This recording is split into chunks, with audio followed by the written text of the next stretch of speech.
Assalamualaikum warahmatullahi wabarakatuh. Waalaikumsalam warahmatullahi wabarakatuh. Semangat pagi Ibu Bapak. Pagi. Ya, hari ini kita kembali bertemu di komunitas belajar dengan kita akan melaksanakan IHT pembelajaran mendalam. Sebelum ke materi, yuk kita semuanya berdiri dulu, melakukan pemanasan atau ice breaking supaya kita semangat. Yuk berdiri semuanya.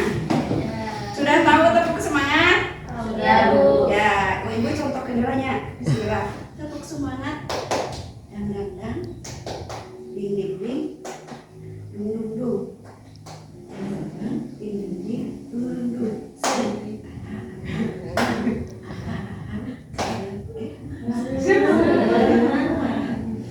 Yuk bareng 1, 2, 3 tepuk semangat. Dang. Ding. Dung. Dang. Ding. Dung. Semangat.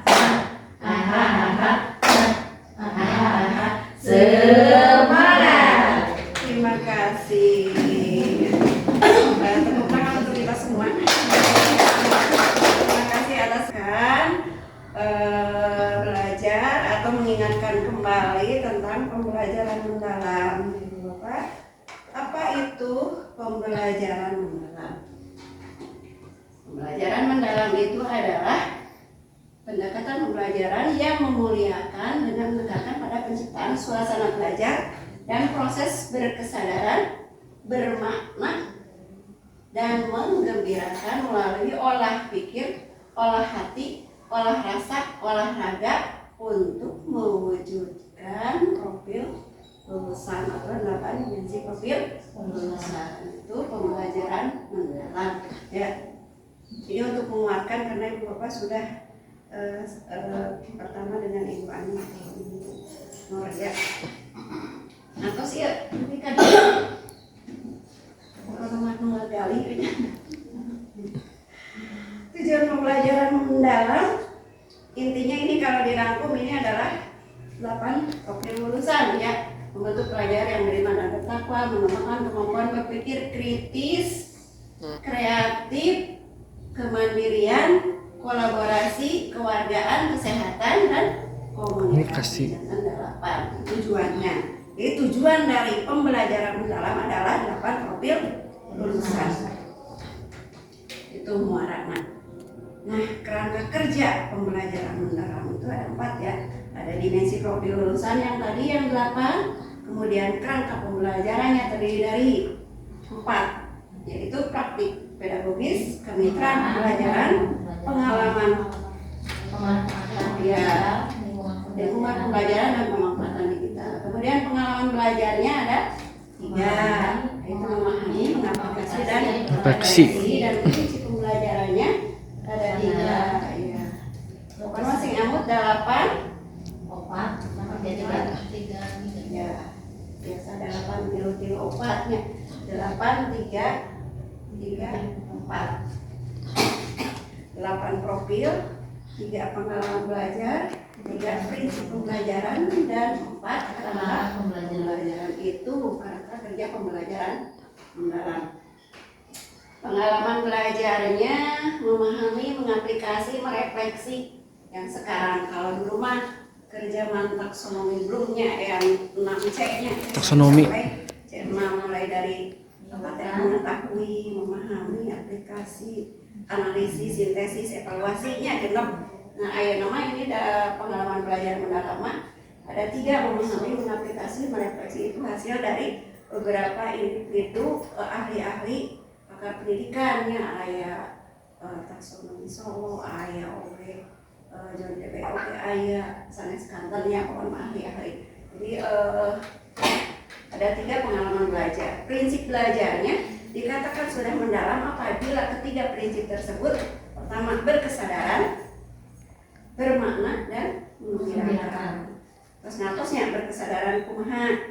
Jadi siswa sadar bahwa dia sedang belajar, harus bisa meregulasi dirinya. Orang teh diajar, tujuan orang diajar teh naon? hari ini teh gitu. Jadi sadar dirinya itu sedang belajar, mau belajar apa, terus engke kumaha punya. Terus bermakna bahwa belajar yang dia kerjakan hari ini bermakna bagi kehidupannya. Terus bisa diaplikasikan, nya menggembirakan, mereka aktif, gembira mengikuti pembelajaran. Kerangka pembelajarannya dikatakan pembelajaran mendalam apabila 4 langkah tersebut ada. Kalau salah satunya belum ada, katanya tidak bisa dikatakan pembelajaran mendalam. Ibu bapak jangan puas dulu kalau katanya belajar sudah praktik pedagogisnya ada.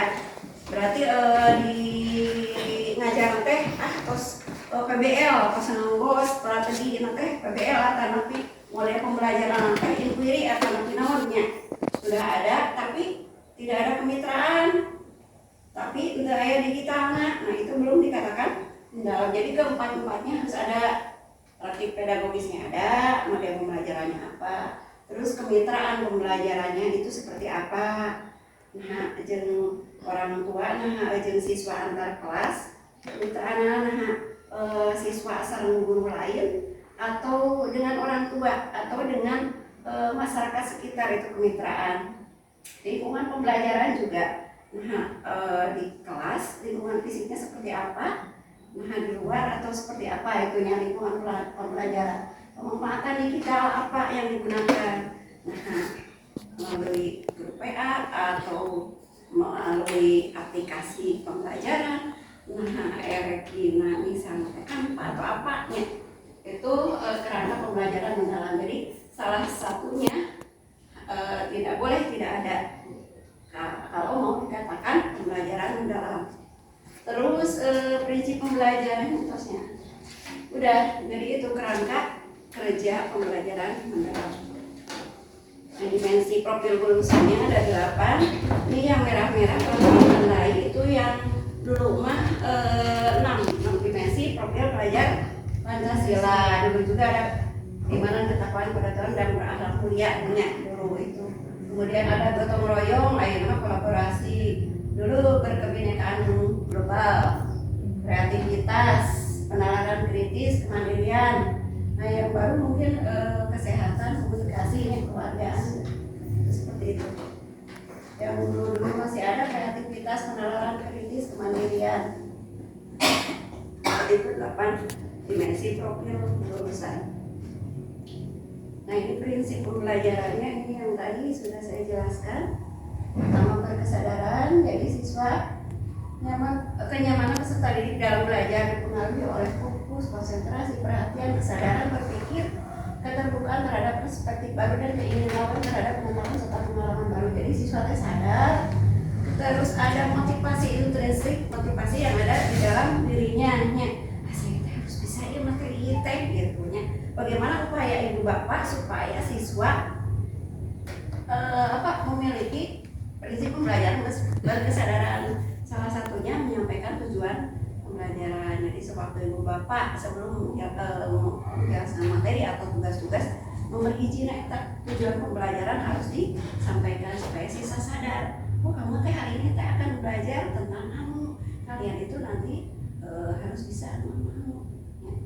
Kemudian bermakna bahwa pengalaman belajar yang terkait dengan pengalaman sebelumnya bermanfaat dalam konteks baru, berguna dengan disiplin ilmu lain, dan mendukung pembelajaran seumur hidup. Jadi bermakna bagi dirinya, bermakna bagi kehidupan siswa sendiri. Ulah manukun bisa apa unggulnya, tetapi berguna bagi dirinya.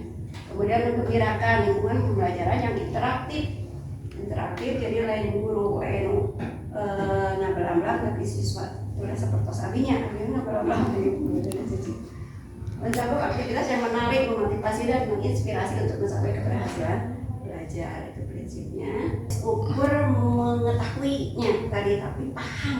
Siswa paham sareng mengetahui bedanya. Kalau mengetahui mah sifatnya ingatan doangnya, menghafal kata-kata atau menghafal kalimat. Beda aja memahami. Kalau memahami lebih tinggi tingkatannya. Kalau memahami mah paham, memahami konsep, tahu konsep yang dipelajari, jadi bisa ngejelaskan, bisa mengaitkan materi tersebut dengan kehidupan sehari, itu paham namanya. Jadi dimanapun pemiliter teh geus paham teh beda jeung anu mengetahui atau mengingat.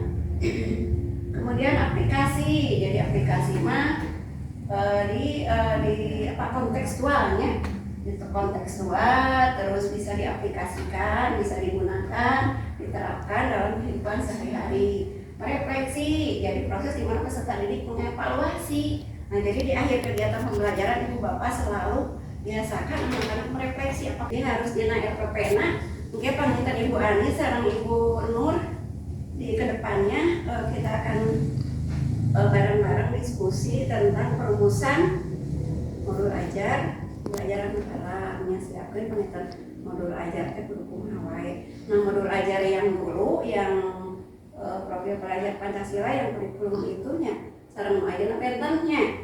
Aya nama kedah ieu teh kedah dicantumkeun praktik pedagogis naon dina RPP na teh kemitraan anak kumaha, lingkungan pembelajaran kumaha, pemanfaatan pidana kumaha nya darina RPP pembelajaran mendalam. Nah, ini transformasi peran ibu bapak dalam ekosistem pembelajaran mendalam itu sangat besar sekali dibandingkan kepala sekolah, dibandingkan pemerintah pusat. Ini guru sebagai aktivator, guru juga sebagai kolaborator, guru juga sebagai pemegang budaya. Hari ini Ibu Bapak terima kasih atas kesediaan Ibu Bapak meluangkan waktunya.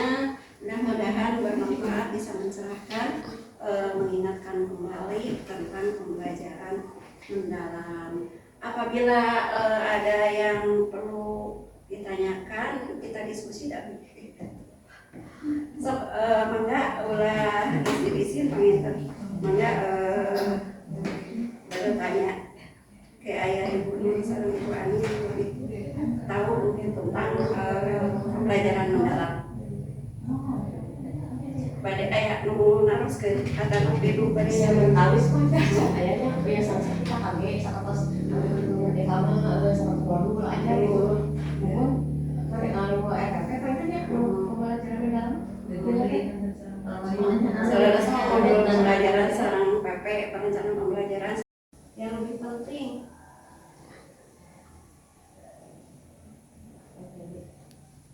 PPT atau PPB? PB ya. Nah, ini mana yang lebih penting, pola pikir atau mindset dibanding dengan keterampilan atau skill set? Yang lebih penting, pola pikir itu apa? Pola pikir itu cara melihatnya, cara melihat atau cara berpikir seseorang terhadap suatu peristiwa. How to see and how to think, yang berguna untuk memperluas cara melihat dan berpikir ini menurut BOS tahun 2021. Sedangkan skill set itu adalah kumpulan keterampilan sebagai pengetahuan dan pengalaman yang berguna untuk memperdalam saat mempelajari suatu. Sedangkan proses adalah metode atau alat yang berguna untuk mempertajam dalam menganalisis sebuah peristiwa atau masalah. Nah, ini yang mana yang lebih penting, pola pikir, skill set atau tool set? Pola pikir. Pola pikir pintar, karena pola pikir itu mendasarinya. Supaya orang lulus kenal, orang pola pikir terhadap sesuatu udah jelek, boro-boro hayang menggunakan metode, boro-boro hayang menggunakan keterampilannya, udah nggak ada kemauan kan? Jadi pola pikir itu sangat penting bagi kita ya. Pola pikir itu adalah fondasi dari sekumpulan keterampilan juga alat-alat, sehingga tanpa pola pikir yang tepat, maka dua unsur di atasnya itu skill set dan proses tidak akan berjalan. Lanjut. Nah, ini jenis mindset murid. Seperti mindset kita juga ada. Nanti teh mindset sareng mindset. Ya mah pola pikir tetap ya pola pikir bertumbuh. Jadi siswa juga seperti itu, ada yang PPT, ada yang PPD. Nah, tugas kita mungkin ya untuk mengidentifikasi mana yang anak sudah memiliki PPB dan anak yang masih punya pola pikir tetap.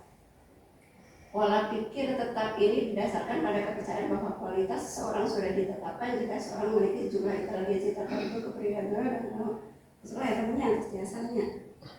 Jadi terus nanggap nanti lah ada abimah sakit ketiasa abimah tetiasa gitu. Dan tak ya bakat dinanya nikmah, nah seperti itu pola pikir tetap. Tapi semuanya sebenarnya yang tidak bisa menyanyi pun kalau punya pola pikir bertumbuh pasti bisa belajar, pasti bisa bernyanyi. Itu cerita termasuk Abi esek.